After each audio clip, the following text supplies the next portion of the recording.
నమస్తే. Welcome to our channel. నేను సిరి. ఈ రోజు మనతో పాటు ఉన్నారు ప్రముఖ పొలిటికల్ అనలిస్ట్ రాజశేఖర్ గారు. నమస్కారం సార్. నమస్తే మేడం. నమస్తే అండి. సార్, ఇప్పుడు వైసీపీలో చాలా మందికి జగన్మోహన్ రెడ్డి గారు ఏంటంటే స్థాన చలనాలు చేస్తున్నారు. ఇంకొంతమందికి అయితే టికెట్ చించేస్తున్నారు. సో ఆ కోటాలో రోజా గారు కూడా ఉన్నారు.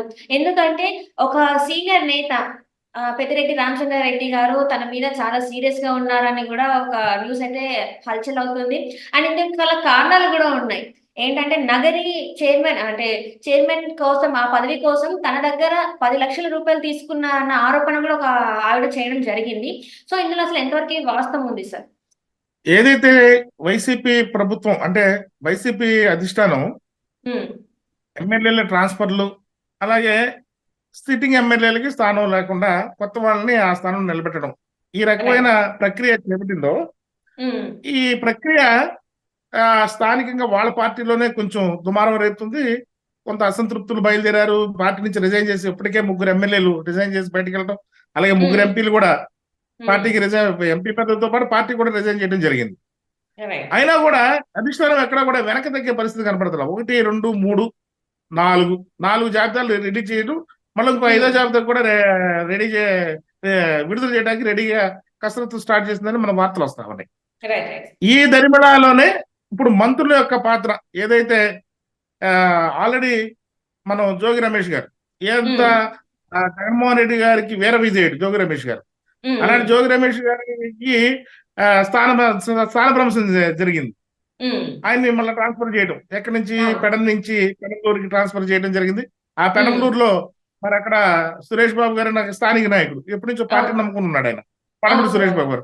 ఆయన తిరుగుబాటు చేయడం, జోగి రమేష్ గారిని అక్కడ అభ్యర్థిత్వాన్ని మేము అంగీకరించమని చెప్పి అటు నుంచి తిరుగుబాటు రావడం జరిగింది. దాని మీద మళ్ళీ మల్లగొల్లాడుతున్నారు. మళ్ళీ అక్కడ ఏ రకంగా మనం దాన్ని ఏ రకంగా సరి చేయాలన్న దాని మీద అక్కడ జరుగుతా ఉంది. అంటే వేరే మీద జోగి రమేష్ గారి యొక్క ఆ స్థానానికే ఇప్పుడు ఖచ్చితమైన ఇది లేకుండా పోయింది. అలాంటప్పుడు రోజా గారి విషయంలో గతంలో నగరిలో ఆవిడ పోటీ చేసిన గత సందర్భం కానీ ఇప్పుడు కానీ ఆవిడ నిత్యం అసమ్మతిని ఎదుర్కొంటూనే ఉన్నారు ఆ నియోజకవర్గంలో. ఆవిడ కేవలం జగన్మోహన్ రెడ్డి గారికి ఒక వీర విధేయురాలిగా జగన్మోహన్ రెడ్డి గారి కోసమే పనిచేస్తున్న ఆ కార్యకర్తల బిహేవ్ చేయటం, ఆవిడ మంత్రి అయినా సరే కూడా ఆ మంత్రిగా తన ఇదిని ఏదైతే తన గౌరవాన్ని తను నిలుపుకోకుండా కేవలం కార్యకర్తగానే జగన్మోహన్ రెడ్డి గారిని కాపాడు, జగన్మోహన్ రెడ్డి గారి మీద ఏగవాలు లేకుండా తను దేనికైనా సరే సిద్ధపడి ఎంతకైనా తెగించి ఏదైనా ప్రతిపక్షాలని విమర్శించడంలో కూడా తన మంత్రి అన్న విషయాన్ని కూడా మర్చిపోయే విధంగా ఆవిడ ప్రవర్తిస్తూ ఉంటది.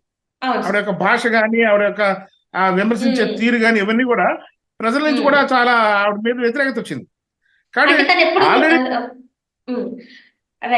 అంటే తను ఎప్పుడు కూడా ఎవరి గురించి మాట్లాడినా, అంటే ఇప్పుడు జనసేన అధినేత పవన్ కళ్యాణ్ గారి గురించి మాట్లాడినా, చంద్రబాబు నాయుడు గారి గురించి మాట్లాడినా, తను మాట్లాడేది ఒక ఆడ మనిషిలాగా మాట్లాడకుండా ఒక మహిళా నాయకురాల్ని, ఒక మహిళా ప్రజాప్రతినిధిని అది అని కాకుండా, అలాగే ఒక మహిళగా నేను ఒక మంత్రి స్థానంలో ఉన్నా అన్న విషయం కూడా ఆవిడ మర్చిపోయి ప్రతిపక్షాల మీద వ్యక్తిగతంగా దాడులు చేయడం, ఆవిడ వ్యక్తిగతమైన విమర్శలు కానీ, వ్యక్తిగతంగా ఆవిడ విమర్శలు దాడులు చేయడం కూడా మనం అందరూ గమనిస్తున్నాం. రాష్ట్ర ప్రజల నుంచి ఆవిడ తీవ్రమైన వ్యతిరేకత ఉంది. ప్రతిపక్షాలు కాదు, ప్రజల నుంచి కూడా ఏమిటి రోజా గారు ఇలాంటి లాంగ్వేజ్ మాట్లాడుతున్నారు, ఇలాగే విమర్శిస్తున్నారు ఏంటి అనేది మహిళా లోకం నుంచి కూడా ఆవిడ విమర్శలు ఎదురవుతున్నాయి. కానీ ఆవిడ ఒకటేది, జగన్మోహన్ రెడ్డి గారు నాకు మంత్రిని చేశారు, నన్ను ఎమ్మెల్యేని చేశారు, నన్ను మంత్రిని చేశారు, ఆయన మీద ఏగవాలనే సరే సహించను అన్న వీర విధేయత అనమాట ఆవిడ. అది వీర విధేయత అనుకోవాలో లేకపోతే అతి విధేయత అనుకోవాలో అది ప్రజలు రేపొద్దున 24న ఒకవేళ ఆవిడకే కానీ టికెట్ వస్తే అది ప్రజలు నిర్ణయిస్తారు.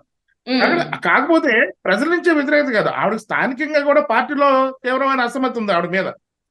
ఆ అసమ్మతి ఎక్కడ దాకా వెళ్ళిందంటే, ఈ రోజున మున్సిపల్ చైర్మన్ ఇస్తానని చెప్పి ఇన్ని లక్షల రూపాయలు నా దగ్గర తీసుకున్నారన్న విధంతో ఒక ఆవిడ డైరెక్ట్ గా ఈరోజు బహిరంగ ప్రకటన చేసేంత స్థాయికి ఎదిగింది ఆ అసమ్మతి అనేది. దీని వెనకాల మరి వినవస్తున్న వార్తలను బట్టి ఈ అన్నిటికీ కారణం పెద్దిరెడ్డి రామచంద్రారెడ్డి గారు. అంటే ఏదైతే చిత్తూరు జిల్లాలో ఏకచక్రాధిపత్యంగా పెద్దిరెడ్డి రామచంద్రారెడ్డి గారు వ్యవహరిస్తా ఉన్నారో, తను కనస్థానంలోనే చిత్తూరు జిల్లా మొత్తం ఉండేటట్టు చూస్తూ ఉన్నారు. ఆయన అలాంటి పార్టీలో ఒక సెకండ్, థర్డ్, ఫోర్త్ పొజిషన్ లో ఉన్న వ్యక్తి పెద్దిరెడ్డి రామచంద్రారెడ్డి గారికి రోజా గారికి మధ్య మనస్పర్ధలు అనేవి గతం నుంచి ఉన్నాయి. అంటే అది వ్యక్తిగతంగా వాళ్ళ పార్టీ భేదాభిప్రాయాలా లేకపోతే ఏ రకంగా వాళ్ళ మధ్యన ఏదో కానీ మరి కొన్ని మన మధ్యన సమస్య పోయినాయి మళ్ళీ కలుస్తున్నారనే వార్తలు వచ్చినా ఇప్పుడు దీని వెనకాల జరుగుతున్న దాంట్లో రామచంద్రారెడ్డి గారి హస్తం ఉందనే అనే అనుకున్న వార్తలు అయితే వినిపిస్తున్నా అది అంతవరకు నిజం అనేది రాబోయే రోజుల్లో తేటతెల్లమవుతుంది. కాబట్టి అంటే ఇప్పుడు ఇది ఒకవేళ రామచంద్రారెడ్డి గారు పెద్దిరెడ్డి రామచంద్రారెడ్డి గారు కనుక ఆయన నిజంగా ఈ విషయంలో నిజమే అని కనుక తెలితే కనుక ఏదైతే ఆరోపణలు ఎంత డబ్బు మున్సిపల్ చైర్పర్సన్ పదవి ఇస్తానని చెప్పి అంత డబ్బు కనుక ఆవిడ తీసుకున్నట్టయితే అది నిజమేనని తేలేటట్టయితే రామచంద్రారెడ్డి గారు మాత్రం క్షమించరు. ఖచ్చితంగా జగన్మోహన్ రెడ్డి గారి దగ్గర తీసుకెళ్ళడం ఆవిడ సీటు కూడా ఎసరు పెడతాం అనేది జరుగుతుందని మాత్రం అనుకోవచ్చు. సార్ అలాగే ఇప్పుడు చూస్తున్నట్టయితే ఇప్పుడు ఈమె మీద ఇలాంటి ఆరోపణలు ఇంకొకటి కూడా ఉంది సార్. ఏంటంటే తిరుపతి దర్శనానికి ఎన్ఆర్ఐల దగ్గర ఒక పర్సన్ దగ్గర 5 నుంచి 10 లక్షల వరకు కూడా తీసుకుంటున్నారు అని కూడా ఇది ఒక న్యూస్ కూడా వస్తుంది. సో ఇందులో కూడా వాస్తవం ఉందంటారా? దీని వల్లనే ఈమెలో ఇంకా వ్యతిరేకత అనేది పెరుగుతుంది అని చెప్పేసి కూడా వార్తలు వస్తున్నాయి. సో ఇందులో వాస్తవం ఉందంటారా? అంటే ఇప్పుడు ఒక విధంగా ఆవిడ ఒక సెలబ్రిటీ, మా రోజా గారు ఒక సెలబ్రిటీ. అంటే సెలబ్రిటీగా ఆవిడ అందుట్లో చిత్తూరు జిల్లా సంబంధించిన ఆవిడ కాబట్టి తిరుమల తిరుపతి దేవస్థానాలు దగ్గర చిత్తూరు జిల్లాలో ఉన్నాయి కాబట్టి ఆ జిల్లాకు ఒక మంత్రిగా ఉంది కాబట్టి ఆవిడ రికమెండేషన్ కోసం రావడం అనేది జరుగుద్ది. ఆవిడ రికమెండేషన్ ద్వారా నిజంగా చాలా మందికి ఆవిడ ప్రత్యేక దర్శనాలు కూడా ఆవిడ రికమెండేషన్ తోనే దర్శనాలు జరుగుతున్నాయని కూడా మనం వినవస్తా ఉన్నాం. అది సినీ ఇండస్ట్రీకి సంబంధించినే కానివ్వండి, లేకపోతే ఇప్పుడు టీవీ ప్రోగ్రామ్ లో ఉన్న ఆర్టిస్టులే కానివ్వండి, వీళ్ళందరూ కూడా రోజా గారి రికమెండేషన్ ద్వారానే ప్రత్యేక దర్శనాలు చేసుకున్న సందర్భం జరుగుతా ఉంది. ఆ సందర్భంలో ఎన్ఆర్ఐలు కూడా రోజా గారితో రికమెండేషన్ అయితే మనం స్వామివారిని ప్రత్యేకంగా దర్శనం చేసుకోవచ్చు, అక్కడ జరుగుతున్న పూజాధికారులు కానివ్వండి కైంకర్యాల్లో మనం ప్రత్యేకంగా పాల్గొవచ్చు అన్న ఆశతో ఈవిని కలిసి ఉండొచ్చు. ఆ సందర్భంగా ఏమైనా అటువంటి లావాదేవీలు జరిగినాయి ఉంటాయేమో అనేది మనకి ఆ రకంగా వచ్చిన వార్త అని నేను అనుకున్నాను. అది మరి దైవకార్యం కాబట్టి ఆ రకంగా ఆవిడ ఒక మంత్రిగా ఆవిడ అలాగా ప్రవర్తిస్తూ గనక అది నిజంగా క్షమించడానికి నేరం. దైవకార్యం మనం ఏదైనా దైవ సన్నిధికి తీసుకెళ్ళినప్పుడు మన చుట్టాలను కానీ మన స్నేహితులు కానీ మన ఖర్చుతో తీసుకెళ్తే ఆ పుణ్యం వస్తుంది అనేది అనుకుంటారు. అలాంటి సెంటిమెంట్ మన సాంప్రదాయం మన ఇది సంస్కృతి అలాంటిది కాదు. దర్శనానికి కూడా రికమెండేషన్ చేసినందుకు దర్శనం చేయించినందుకు డబ్బులు తీసుకోవడం అనేది అది నిజంగా చాలా అది వినడానికి కూడా అదో రకంగా ఉంది. 1-2 లక్షలు కాకుండా ఒక్క పర్సన్ కి 5 నుంచి 10 లక్షలు అనేది ఇంకా వినడానికి కూడా అంటే ఇంత అంటే తను ఒక మంత్రిగా ఎమ్మెల్యేగా చూసుకున్నట్టయితే ఆల్రెడీ నగరి ఎమ్మెల్యేగా చేసినప్పుడే కానీ అక్కడ వ్యతిరేకతే ఉంది, ఇప్పుడు దైవ కార్యాలు చేసినప్పుడు ఇక్కడ వ్యతిరేకతే ఉంది. సో ఇవన్నీ కలిసే ప్రజలలో వ్యతిరేకత పెరగడం వల్లనే సీట్ లేకుండా అయిపోతుందేమో అనిపిస్తుంది.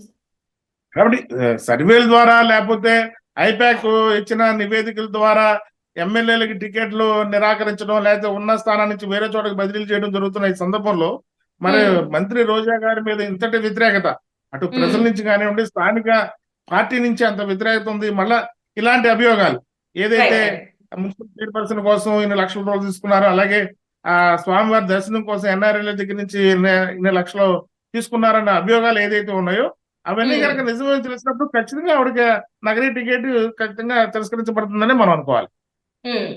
Right sir, right. Thank you so much sir, మీరు మాతో పాటు జూమ్ కాల్ వచ్చినందుకు ధన్యవాదాలు. నమస్తే మేడం. Thank you.